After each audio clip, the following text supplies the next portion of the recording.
Česká televize uvádí italský dokument 2012 Majská proroctví a kruhy v obilí. Kdysi dávno žili lidé, kteří oplývali značným věděním. Civilizace, jejíž poselství nám byla předána z hlubin času. Národ, jehož proroctví se začínají obdivuhodně naplňovat. Májové. Nebetyčné znalosti této starobylé civilizace, jejíž paměť už dávno pohltil čas, halí závoj tajemna. Majský kalendář je známý desítkám badatelů. Mnozí z nich jsou přesvědčení, že ukrývá poselství, které se dosud nepodařilo plně rozluštit. Májové byli přesvědčeni, že čas je cyklický a že každých 5125 let končí jeden věk a současně začíná nový. Podle několika předpovědí nastane podobná událost opět 21. prosince roku 2012. Někteří se domnívají, že toto významné datum přinese zásadní změny pro lidstvo i celou naši planetu. Co je na tom pravdy? Na jihu Anglie dochází už několik desetiletí k prapodivnému úkazu, který je fascinující a znepokojující zároveň. Je známý jako kruhy v obilí. V posledních letech se tento jev stal ještě záhadnějším. V polích se začaly objevovat impozantní majské obrazce. Je možné, že by spolu majská proroctví a kruhy v obilí mohly nějakým způsobem souviset? Kdo nebo co by dokázalo tyto agrosymboly s prvky pojícími minulost, přítomnost i budoucnost vytvořit? Poselství těchto fascinujících obrazců by mohlo mít pro lidstvo obrovskou cenu. Co když je to nějaký způsob komunikace? Je to nepochybně revoluční teorie, naráží však na velké překážky pramenící ze skepticismu, který fenomén kruhů v obilí obklopuje. Většina lidí je přesvědčena, že piktogramy jsou dílem člověka, že je vytvářejí skupinky šprýmařů. Je-li to pravda, nezáleží na tom, jestli se obrovské a nesmírně složité výtvory objevují přes noc nebo ne. Velký objem nashromážděných údajů a informací nepřinesl žádné výsledky. V roce 2007 se však přihodilo cosi naprosto nečekaného a neuvěřitelného. Událost, která otřásla vědeckými postoji k tomuto jevu a výrazně podpořila teorii, že se nejedná o dílo člověka, ale spíše o jistou formu komunikace nepozemské inteligence. Je možné, že by se k nám pokoušela promlouvat mimozemská civilizace? V noci ze 6. na 7. července roku 2007 rozmístil badatel jménem Winston Keach několik kamer na kopci nad lokalitou Eastfield poblíž Silbury Hill. Je to oblast na jihu Anglie, která se stala populární právě díky výskytu kruhů v obilí. Připojili se k němu další nadšenci. Gary King, právník okouzlený tímto fenoménem, a jeho přítelkyně Paula. Asi v 1:30 v noci jsme se vydali směrem k Knap Hill. Měli jsme tam sraz s kameramanem, se kterým jsem se ten den setkal v kavárně. Na kopec přinesl kamery a další měl v autě. To zaparkoval na místě, odkud je také dobrý výhled na Eastfield. Řekl mi, že ty 2 kamery v autě jsou infračervené, hodně citlivé a schopné zachytit veškeré viditelné světlo. Sebou na kopci měl fotoaparát nastavený na dlouhou expozici, přístroj na zvětšování obrazu a ještě jednu kameru velmi citlivou na světlo. Ukázal nám zvětšený záběr lokality a v 1:35 na těch polích žádné útvary ještě nebyly. Seděli jsme tam a jen tak si povídali. Krátce po 3. hodině se najednou silně zablesklo a bílé světlo ozářilo celou krajinu. To Vinovi připomnělo, že by měl jít k autu a vyměnit kazety. Tak tam šel, vyměnil je a vrátil se. Povídali jsme si asi dalších 20 minut. Najednou se trochu vyjasnilo, nejspíš se protrhaly mraky, a my jsme na poli uviděli sotva postřehnutelný stín. Poprosil jsem Vina, aby se podíval přes kameru. Řekl, koukejte vstát a pojďte se na tohle podívat. V tu chvíli, to bylo asi ve 3:45 ráno, jsme zjistili, že se na Eastfieldu objevila pozoruhodná formace. Vin točil a my kvůli focení čekali, až se rozední. Samou radostí jsme poskakovali sem a tam. Když se rozednilo, jeli jsme s Paulou autem k poli. Vin ještě natáčel a tak nás zabral, jak jako první asi v 4:30 ráno vstupujeme do formace. Později byla provedena analýza materiálu natočeného z auta 2 kamerami zapnutými zhruba od 11 hodin v noci do 5 hodin ráno. Pokryli celé pole a pokud by tam bylo jakékoliv světlo, určitě by ho zachytili. Natočili jsme projíždějící auta, máme přesné časové údaje. Kamery v tomto úseku zachytily všechno. Dohromady 16 hodin materiálu.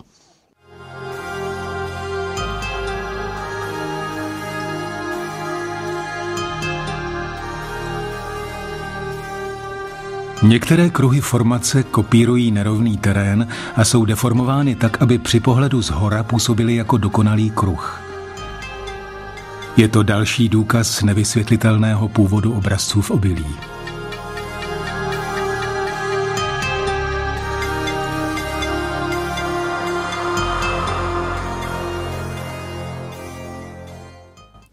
Tu formaci nemohl nikdo vytvořit. Pokud by v poli bylo světlo dosahující sotva 1 nebo 2 kandely, kamery by ho zachytily. Navíc bychom si ho z kopce všimli, protože jsme sledovali Eastfield takřka nepřetržitě. Kromě logistiky spojené s vytvořením takové formace je třeba vzít v úvahu její složitost i to, že kruhy jsou oválné a jako kruhové se jeví jen zhora. Překvapivé jsou ovšem i další věci. Když se Gary King a ostatní dívali na nahrané kazety, uvědomili si, že kamery zachytily i záblesk světla, který Winstonovi připomněl, že musí kazety vyměnit. Při analýze kazet jsme zjistili, že první viditelné známky formace zachytily objektivy kamer už ve 3:20 a že světelný záblesk natočený na konci první kazety trval 3,5 milisekundy. Byl to elektromagnetický impuls velmi podobný blesku. A 7 minut na to byly na záznamu patrné známky toho obrazce. My ho ale uviděli až asi o 20 minut později. Zatím je to zřejmě jediný případ, kdy byl po celou noc na nějakém poli pořizován nepřetržitý záznam, který by vyloučil možnost, že by se tam někdo pohyboval s laserovým měřícím zařízením nebo jiným zdrojem světla. Pokud vím, tak je to nejlepší a nejobsáhlejší záznam vzniku kruhů v obilí. Agrosymbol se objevil na poli během jediné noci. A tuto neuvěřitelnou událost zachytili kamery Winstona Keache v přítomnosti svědků Garyho Kinga a jeho přítelkyně Pauly. Je to nezvratný důkaz toho, že kruhy v obilí jsou mimozemského původu. Tato událost ze 7. července roku 2007 se zapíše do dějin jako jedna z nejvýznamnějších od zrodu tohoto fenoménu v 70. letech minulého století. Mimo to je třeba vzít v úvahu ještě jednu věc. Pokud by kruhy v obilí byly dílem člověka, pak bychom byli svědky opakovaných projevů vandalství vůči majitelům polí, na nichž se piktogramy objevují. Za utrpěné škody však dosud žádný z nich trestní oznámení na neznámého pachatele nepodal. Vyvstává tak otázka, je možné, že by samotní britští farmáři vnímali výjimečnou a nesmírně složitou povahu kruhů v obilí? Michael Glickman je jedním z předních výzkumníků, kteří se tomuto fenoménu věnují od počátku. Několikrát se pokoušel přesvědčit majitele polí, na nichž se piktogramy objevily, aby vzniklou škodu nahlásili úřadům. Mají strach. Šel jsem za farmáři a říkal jim, tady máte fotografii toho, co je na vašem poli. A oni na to, nechci to vidět, neukazujte mi to.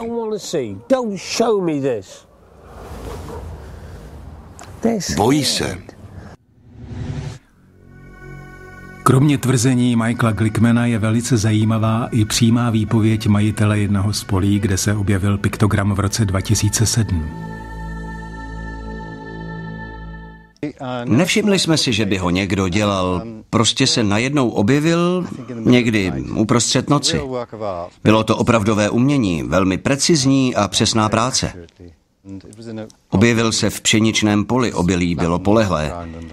Něco takového se vůbec nesklízí snadno. Odhaduji, že došlo k poničení zhruba 0,5 hektaru pšenice. První pohled ve mně vyvolal nesmírné zklamání. Vypadalo to totiž jako dílo vandalství, dílo zkázy. Mojí první reakcí bylo zabránit v přístupu zvědavcům, protože jsem se bál, že nadělají ještě větší škody, když vejdou do pole a podupou mou úrodu. Objevila se ale jen hrstka lidí, kteří mě dokázali obměkčit, a tak jsem jim dovolil vejít do pole. Byli moc milí. Myslím si, že na tom obrazci byli nejzajímavější právě ti lidé, kteří se na něj přišli podívat. Někteří byli velmi zvláštní a všichni věřili, že ten obrazec vytvořila nějaká vnější síla z vesmíru.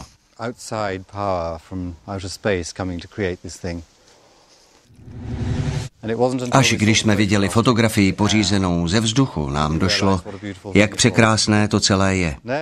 Nikdy na to nezapomenu. Naštěstí to mám dobře nafocené.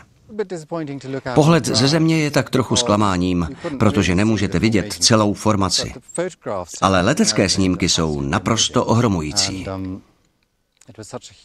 Plocha to byla tak rozsáhlá, že je těžké si představit, že by to dokázal vytvořit člověk. Bylo by totiž zapotřebí hodně měření. Nikdo z nás to nechápe. Ne všichni farmáři však toto nadšení sdílejí.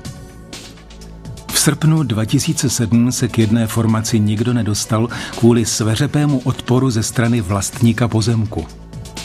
Farmář bez milosti vykázal kohokoliv, kdo se s úmyslem navštívit piktogram přiblížil k jeho poli. To sklidil jen několik hodin poté, co se obrazec objevil. Právě nás vyhodili z pozemku nedaleko města Marlborough, kde byla formace vytvořena.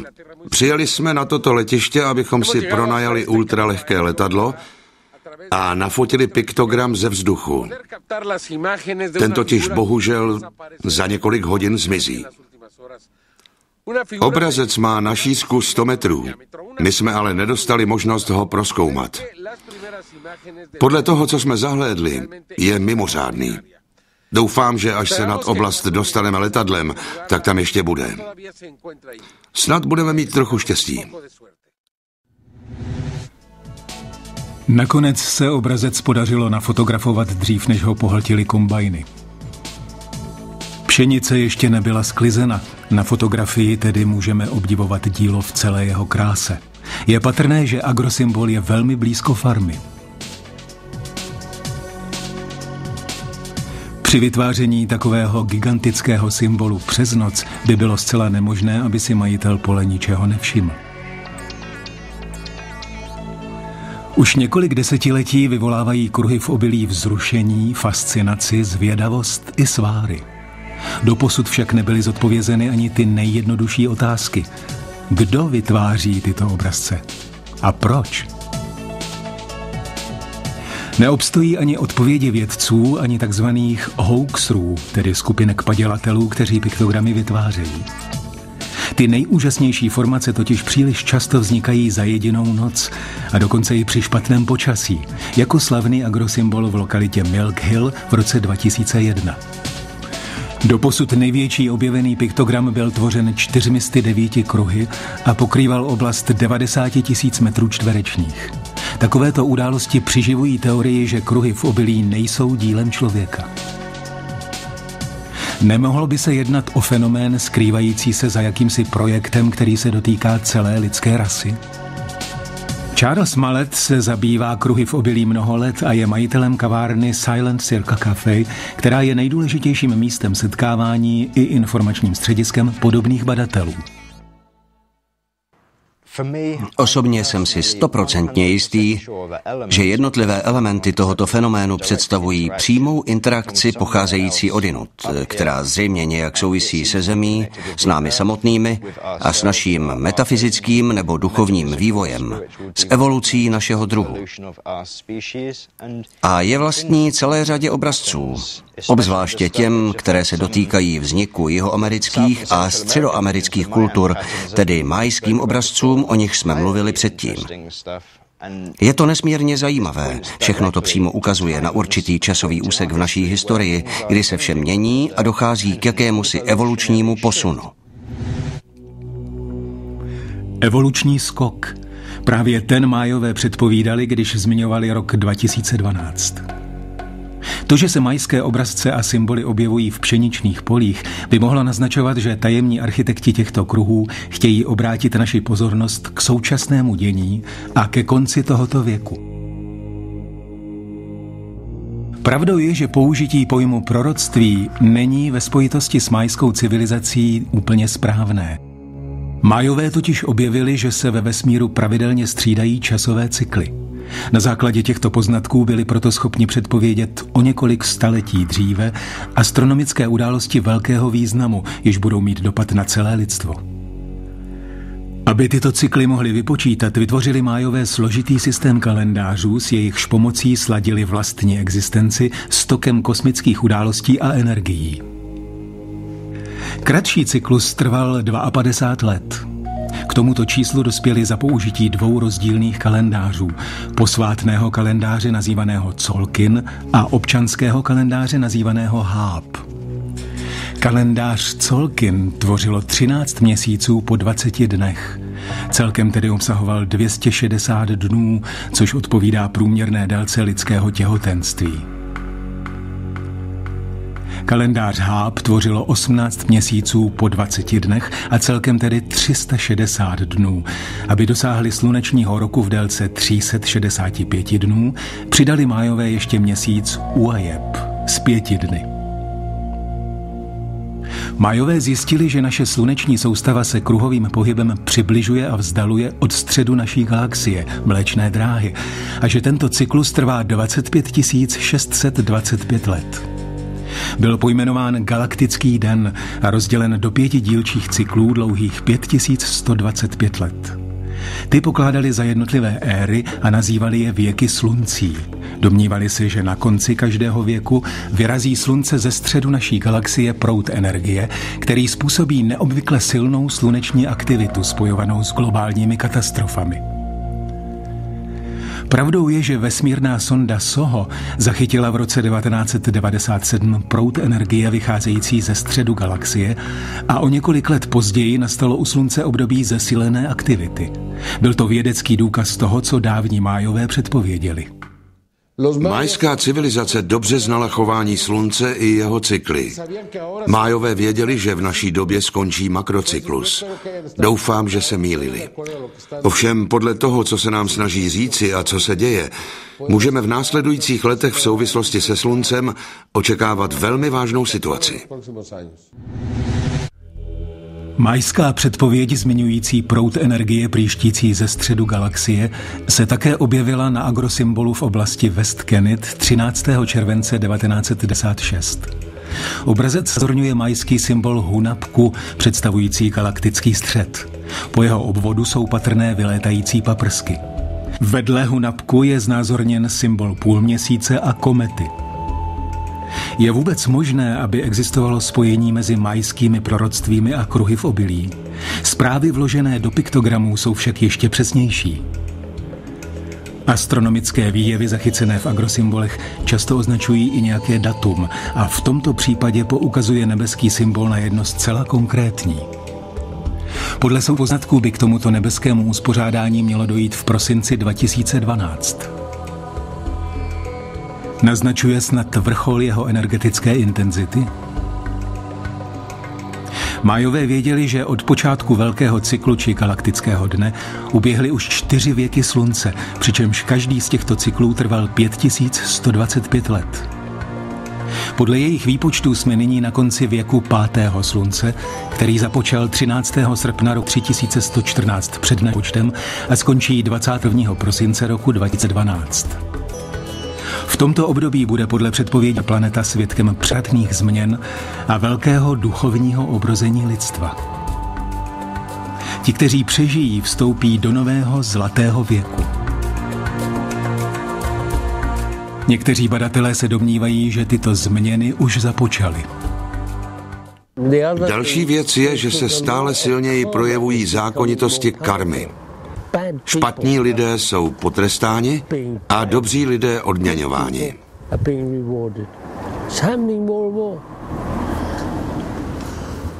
Co si myslíme, to také dostaneme. Jak čas běží, je to stále zřejmější, protože my všichni jsme teď uprostřed posunu. Až tento posun v roce 2012 skončí, bude to úplně nová planeta. A myslím, že to bude bolet.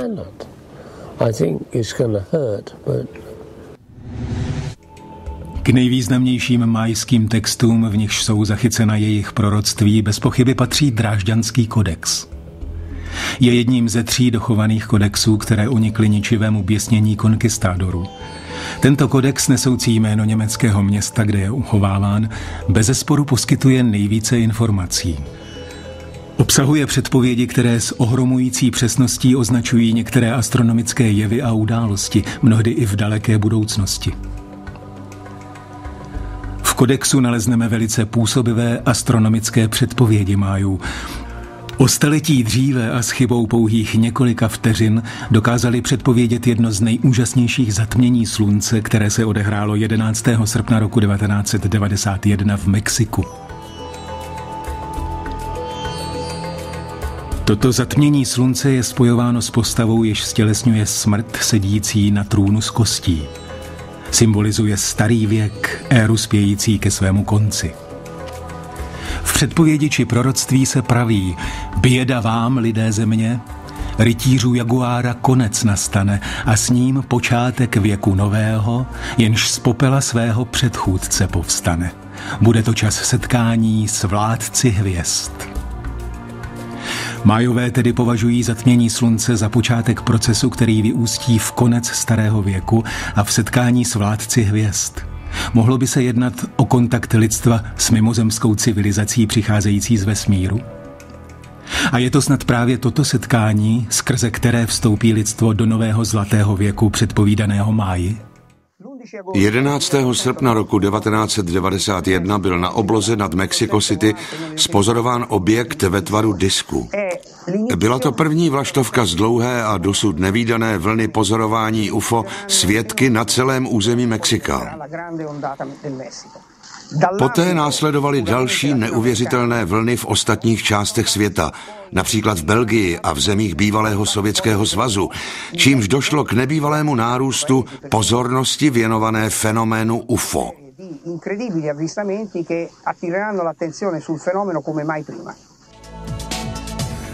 A co kruhy v obilí?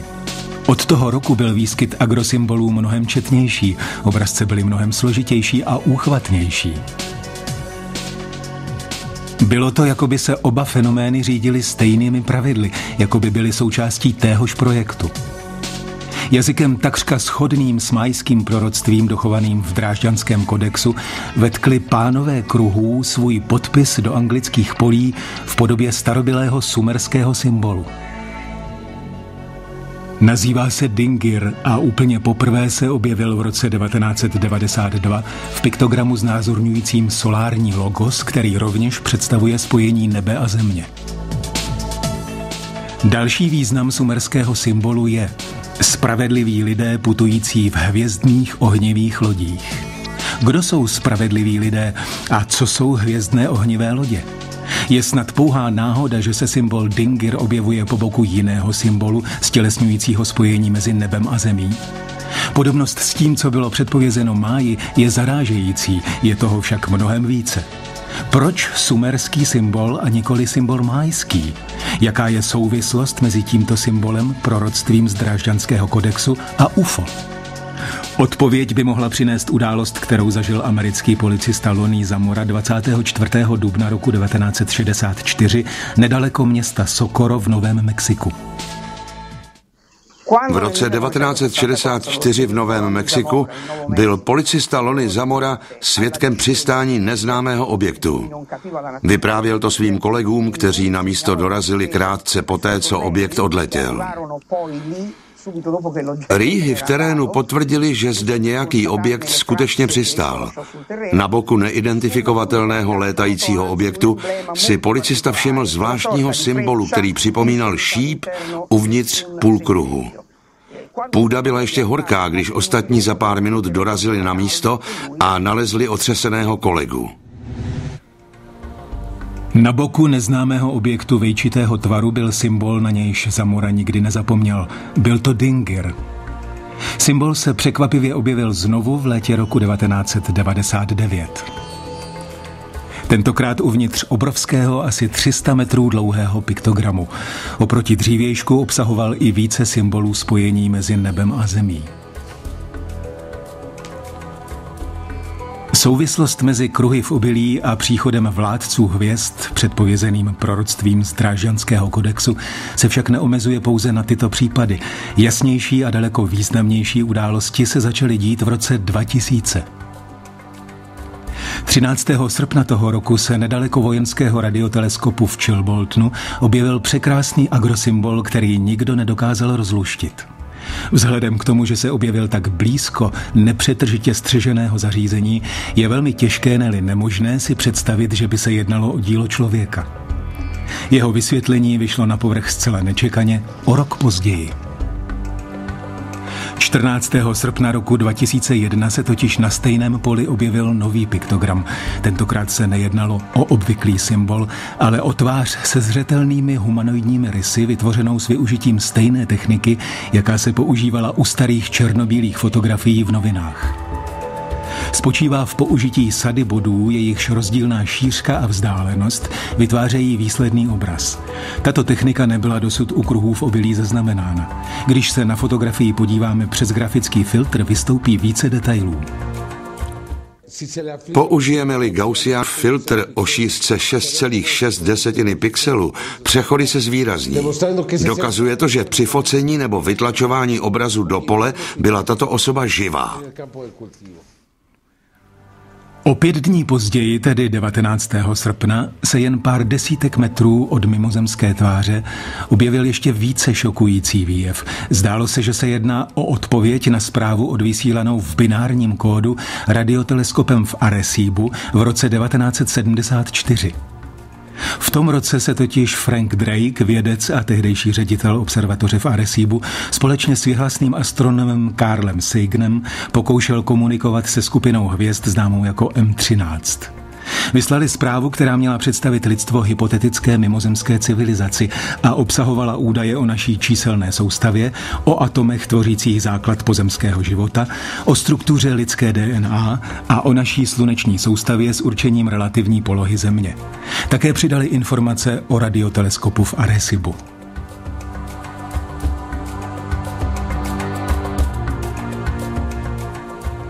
Podle výpočtů měla být zpráva doručena do místa určení za 25 000 let a odpověď na ně měla putovat zpět na Zem stejně dlouho.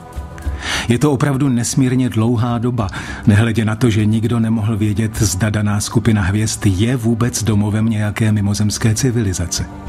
Vzhledem k těmto okolnostem je výskyt piktogramů v Chilboltonu o to více ohromující. Je možné, že by někdo naši zprávu zachytil a odpověděl na ně mnohem dříve, než se čekalo? Máme stejnou číselnou soustavu, která využívá 0 a 1. Proto jsou odpovědi univerzální. Atomy tvořící základ života jsou stejné, ale jejich těla navíc obsahují silikon. Pokud jde o chemickou stavbu DNA, můžeme si všimnout, že všechny složky té naší jsou očividně zcela identické s jejich. Naznačuje to, že náš původ lze odvodit od stejného univerzálního principu. Když zmiňují svůj genom, říkají nám, že mají o 1 048 000 sekvencí více. Znamená to, že jsou vyvinutější než my, ale to se předpokládalo. Pokud dosáhli takového stupně vývoje a dokázali odeslat obdobnou zprávu, pak by zákonitě měli být evolučně vyspělejší. Uvádějí i další podrobnosti. Říkají, že obývají 2 planety a 4 měsíce, jmenovitě 6 různých světů. Nakonec popisují i zařízení, s jehož pomocí zprávu odeslali. K našemu údivu jsme zjistili, že obrazec představující toto zařízení se objevil na stejném místě o rok dříve. Na stejném místě nás tak upozornili, že pošlou novou zprávu. Způsob, jímž s námi tyto bytosti hovoří, je nutné interpretovat velmi pečlivě. Prvky obsažené v piktogramech z Chilboltonu jsou ohromující. Je to opravdu odpověď mimozemské civilizace? Je to podvrh nebo ne? Mayský Drážďanský kodex uvádí, že zatmění slunce v roce 1991 odstartuje proces, který dovede lidstvo až k setkání s vládci hvězd. Jsou tyto události jeho součástí? Jeden rok po nálezu odpovědi z Arecíba, přesněji 15. srpna roku 2002, se na poli Crapwoodské farmy západně od Winchesteru objevil ještě podivuhodnější agrosymbol. Je na něm zachycen mimozemšťan držící CD, na kterém je vyobrazena zpráva v binárním kódu. Jedná se o kódování ASCII, které se využívá v počítačovém programování, a několika vědcům se tak podařilo zprávu rozluštit. Tato postava nám říká několik velmi zajímavých věcí. Říká nám: střežte se těch, kdo falešné dary přinášejí a kdo své sliby porušují.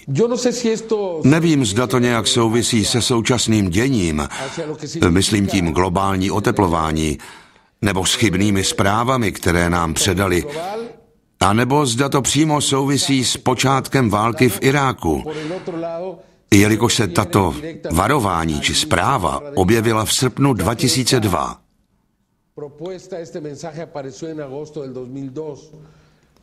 Zpráva nám dále říká: mnoho bude bolesti, však stále je čas. Opět to můžeme dát do souvislosti s obojím, tedy buď s děním na zemi, nebo válkou v Iráku. Zpráva pokračuje: věřte, že tam venku je dobro. To je nejzásadnější věta, protože nám říká, že existuje Bůh, říká nám, že existuje dobro, že existuje poctivost, že jsou našimi přáteli. Domnívám se, že se jedná o optimistickou zprávu. Nakonec uvádí: cesta se uzavírá. A my nevíme, jestli to znamená, že tím komunikace končí. Pevně doufám, že ne. Takzvaná mimozemská tvář z Crapwoodské farmy vyvolala značné kontroverze, pokud jde o její autenticitu. Přesto ani po několika letech nikdo nedokázal, že by se jednalo o podvrh, ani se nikdo nepřihlásil jako její autor. Složitost provedení simulující strukturu televizního obrazu, trojrozměrný efekt postavy, obtížnost spojená se zachycením binárního kódu spirálovitě, jako na opravdovém kompaktním disku, to jsou všechno stránky, které činí teorii o podvrhu značně nepravděpodobnou. Existuje ještě jeden podstatný aspekt pramenící z kódování zprávy. Některé formulace totiž připomínají mayská proroctví. Věta "věřte, že tam venku je dobro" potvrzuje samotnou mayskou koncepci vesmíru jako místa s pevně danými zákony harmonie. Věta "mnoho bude bolesti, však stále je čas" zdůrazňuje to, co bylo předpovězeno pro období předcházející roku 2012. Nakonec i formulace "cesta se uzavírá" zřejmě přímo odkazuje na konec cyklu 21. prosince 2012. Je možné, že by Májové získali své znalosti od mimozemské civilizace? Agrosymboly z Chilboltonu a Crapwoodské farmy zdánlivě zapadají do kontextu proroctví z Drážďanského kodexu, které hovoří o setkání s vládci hvězd. Kromě toho se od roku 2000 začínají objevovat kruhy v obilí obsahující zcela zřetelné a detailní mayské symboly i přímé odkazy na rok 2012. 2. srpna 2004 byl nalezen jeden z nejkrásnějších obrazců s mayskými motivy vůbec. Představuje mayský kalendář zvaný Dlouhý počet, tedy cyklus nebo věk slunce, ve kterém nyní žijeme, a který skončí 21. prosince 2012. Zachycuje také věčný cyklus času a kola života a smrti, dualitu. Tuto představu vyjadřují 2 křídla ve středu kruhu čínského symbolu Yin a Yang. Druhý obrazec se objevil 9. srpna 2005. Představuje posvátný mayský kalendář Tzolkin, který svou délkou 260 dní odpovídá průměrné délce těhotenství ženy. Vnější kruh tvoří 20 prvků, zatímco vnitřní kruh tvoří sestava 13 pruhů, která se opakuje 4krát. 13 x 20 se rovná 260. Výsledek odpovídá počtu dnů posvátného kalendáře Tzolkin. A 13 x 4 je 52, což odpovídá počtu let cyklu, kdy se kola Tzolkinu a Hábu setkávají. Obě čísla jsou důležitá. Každých 52 let se sluneční kalendář dlouhý 365 dnů a občanský kalendář dlouhý 260 dnů setkávají a začínají znovu ve stejný den, který se nazývá obřad nového ohně.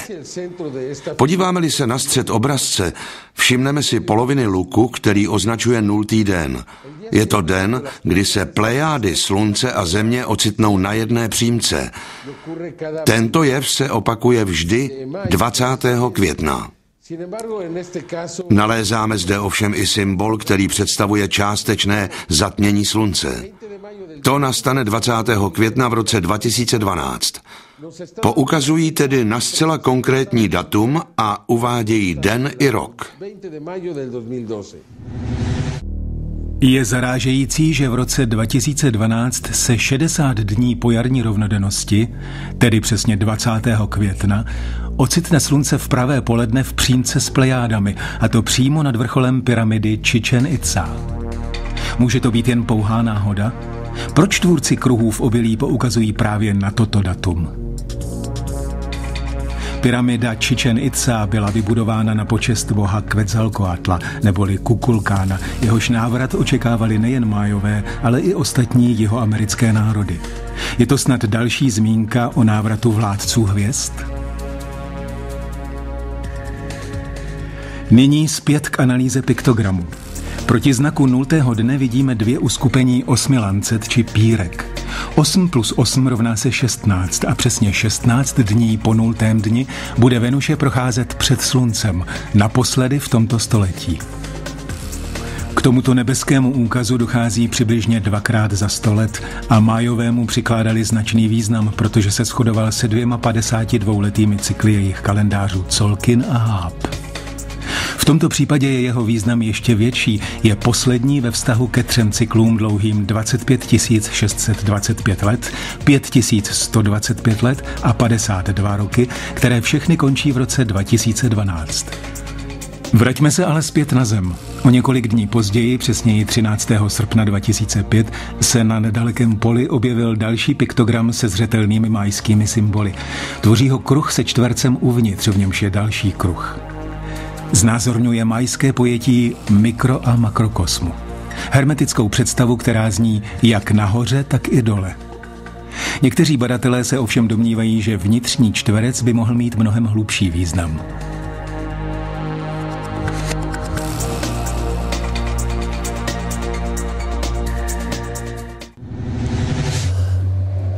Jednou jsme se pokoušeli vyřešit takřka posvátný problém antické geometrie, známý jako kvadratura kruhu. To je velmi důležité, protože čtverec, ať v čase, vlastně věčně, představuje svět, realitu. Mechanickou, pevnou realitu. Lineární čas, symbolizovaný čtvercem.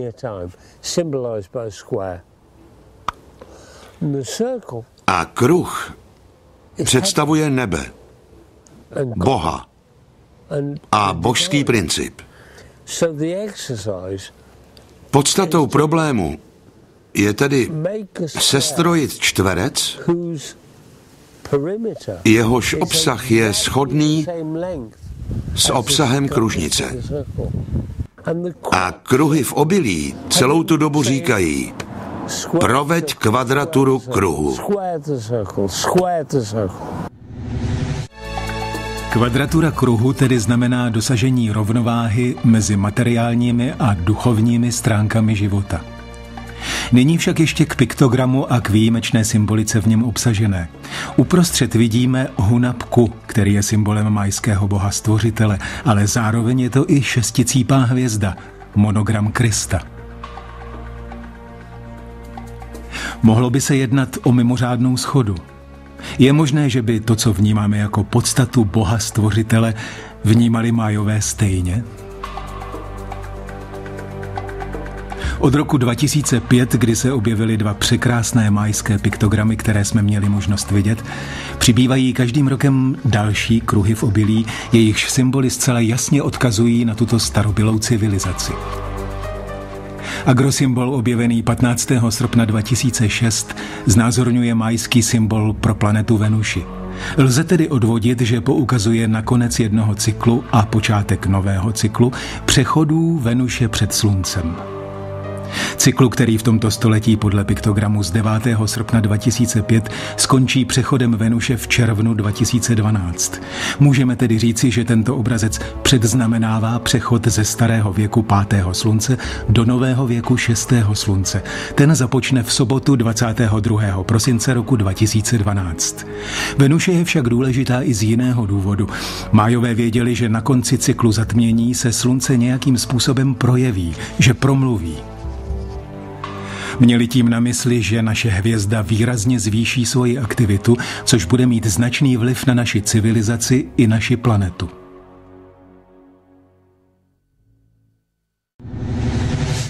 Ve své ústní tradici si Májové předávali zprávy o tom, jak se slunce bude chovat, jak se všechny přírodní systémy vymknou kontrole. A přesně to se děje. Jen málo astronomů vnímá skutečný význam slunce. Právě ono je však příčinou klimatických změn, mnohem víc než člověk. 31. července 2007 objevila NASA skvrnu na slunci, která nebyla černá, ale bílá. Svědčí to o tom, že polarita této skvrny je oproti běžné skvrně obrácená. Vědci zjistili, že se jedná o anomálii, která předznamenává počátek 24. cyklu slunečního maxima a následných bouří. Americký národní úřad pro letectví a vesmír předpokládá, že sluneční aktivita vyvrcholí v letech 2010, 2011 a 2012. Tedy přesně v době, kdy Venuše dokončí svůj cyklus zatmění slunce a rovněž v době, v níž podle Májů slunce promluví a projeví se, tak říkajíc, v plné síle. K poslednímu slunečnímu maximu došlo v roce 2001 a další by měla nastat v letech 2011 a 2012. Za normálního slunečního maxima se na povrchu hvězdy vytvoří 80 až 100 skvrn, ale v letech 2011 až 2012 by se mohlo objevit 150 až 180 skvrn. Bude to cyklus cyklů. Přinese celou řadu závažných následků a globální oteplování jde pochopitelně ruku v ruce s klimatickými změnami. V praxi to bude znamenat, že po celém světě dojde k narušení rytmu střídání ročních období. Každý rok budeme zaznamenávat rekordní sucha nebo naopak extrémní bouře. Každý rok se objeví intenzivnější hurikány, silnější monzuny, které zasáhnou i taková místa, kde se nikdy předtím nevyskytovaly. Vezměme ku příkladu rok 2005 a hurikán, který zasáhl Brazílii, nebo ničivé hurikány Wilma a Katrina. V tomto roce došlo k výraznému zhoršení klimatu. Máme důkazy. Máme vědecky podložená fakta. Agrosymbol, který se objevil 15. srpna roku 2006, obsahuje také majský znak zvaný Lamat, který označuje 8. den posvátného kalendáře Colkin. Přesně v tento den začíná a končí období zmiňované v proroctví z Drážďanského kodexu, které hovoří o setkání lidstva s vládci hvězd. Na poslední straně Drážďanského kodexu je výjev, na němž je vyobrazen konec lidstva. Je zde patrný proud vody, který vychází z tlamy hada, ze slunce a také z měsíce. Je možné interpretovat tento výjev jako ničivou potopu?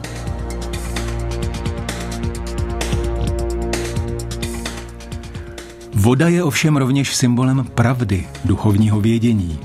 Znamením nového věku je navíc vodnář, jehož stělesňuje muž vylévající vodu.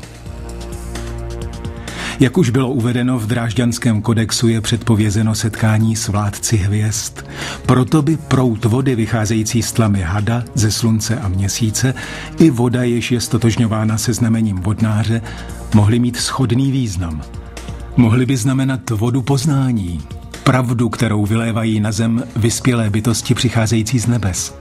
Pravdu, která přemůže falešné představy, v nichž lidstvo dosud žije a které nás nevyhnutelně vedou k sebezničení. Ve světle těchto úvah by tak kruhy v obilí bylo možné chápat jako nefalšovaný pokus o komunikaci. Myslím, že se jedná o první pokus o komunikaci. Není to zpráva. Je to hodně zpráv. Je to velmi propracovaný plán naší výuky. Velmi chytrý plán. Jsme totiž skorumpovaní a degenerovaní. A oni nám navracejí ducha. V roce 2007 se 12. srpna objevil další piktogram s majskou symbolikou. Obsahoval majský znak pro číslovku 6, který tvoří svislá čára a tečka. Tečka představuje jedničku a svislá čára číslici 5. Velmi jednoduchý kruh byl pro badatele nejprve zklamáním, avšak po důkladném výzkumu piktogramu a rozboru jeho významu vyšly najevo nevyvratitelné souvislosti mezi číslicí 6 a majskými proroctvími. Jednoduchý agrosymbol byl náhle stejně významný jako majské piktogramy z předchozích let. O několik týdnů dříve se objevil piktogram s aztéckými prvky, který pomocí astronomických symbolů poukazoval na datum 18. srpna 2007. Ten den mělo dojít ke konjunkci Slunce a Venuše. Kruh s majskou číslicí 6 se objevil 12. srpna a do konjunkce, na kterou několik dní předtím upozornila aztécká formace, tedy zbývalo přesně 6 dní. Kromě toho do následujícího přechodu Venuše před Sluncem, k němuž dojde 6. června 2012, budeme svědky dalších 6 takových konjunkcí. Jedná se o astronomický jev, na který upozornili i předchozí piktogramy, jejichž význam jsme rozebírali. Pokud navíc vezmeme rok, ve kterém se piktogram objevil, zjistíme, že piktogram s majskou číslicí 6 také ukazuje, kolik let zbývá do roku 2012. Šestka je často vnímána jako symbol nebe. Máme tedy nebeský obrazec obklopený jednotou jedničky, jedinosti. Tak jednoduchý obrazec a přitom tak nesmírně hluboké poselství. Stručně řečeno, tento obrazec není zdaleka tak jednoduchý či nahodilý, a to nejen kvůli svému smyslu. Podíváme-li se na piktogram důkladněji, představa ráje, kterou líčí Gary King, se vynořuje i v souvislosti s máji. Uvnitř menšího kruhu, který představuje jednotu, je pšenice uspořádána tak, že tvoří 13 dobře viditelných spirál. Významné majské proroctví hovoří o 9 peklech a 13 nebích.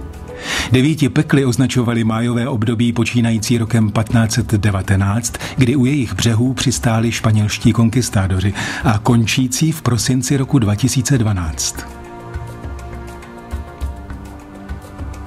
Tehdy započne období 13 nebí.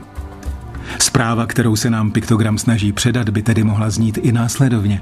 Uplyne ještě 6 let, než započne období 13 nebí.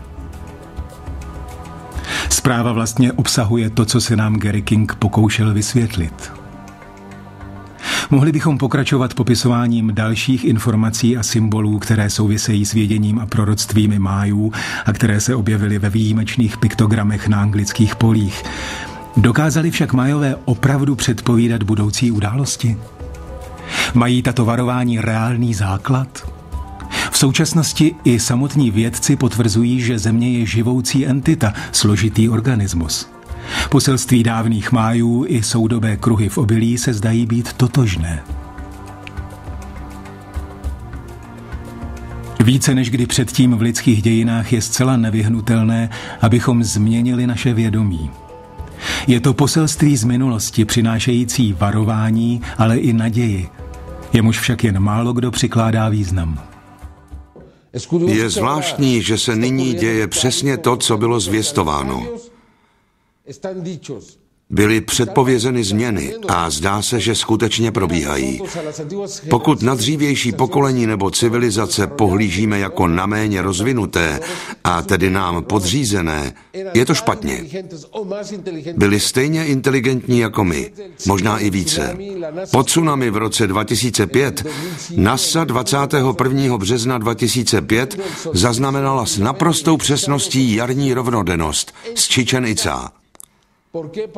Neměli jediný nástroj umožňující určovat pozici slunce se stejnou přesností, s níž ji lze určit na Chichen Itza.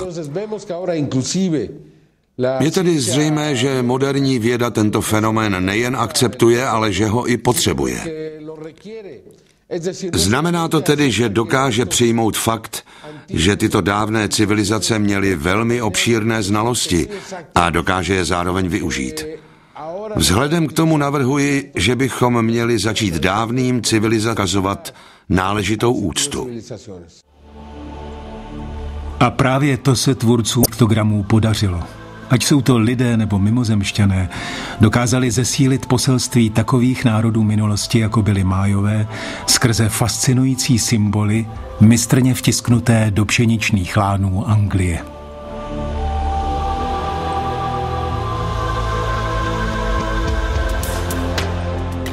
Je zvláštní, že se nyní děje přesně to, co bylo zvěstováno. Byly předpovězeny změny a zdá se, že skutečně probíhají.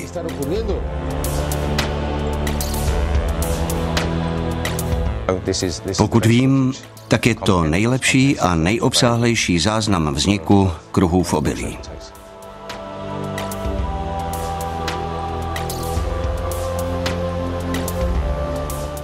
Myslím, že se jedná o první pokus o komunikaci.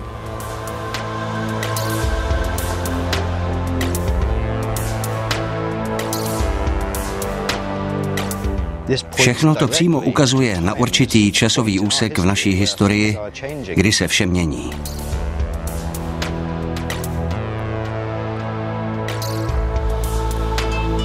Na pořadu spolupracovali dramaturg Dušan Jurčík, překlad Renáta Palová, úprava Jan Malý. V českém znění David Vejraška, Zdeněk Mariška a Svatopluk Šuler. Produkce Zuzana Trimlová. Zvuk Petr Lenděl a Babeta Čejková. Šéf akvizice Václav Kvasnička. Šéf producent Vladimír Tišnovský. Režie českého znění Jitka Vacková. Česká televize 2010.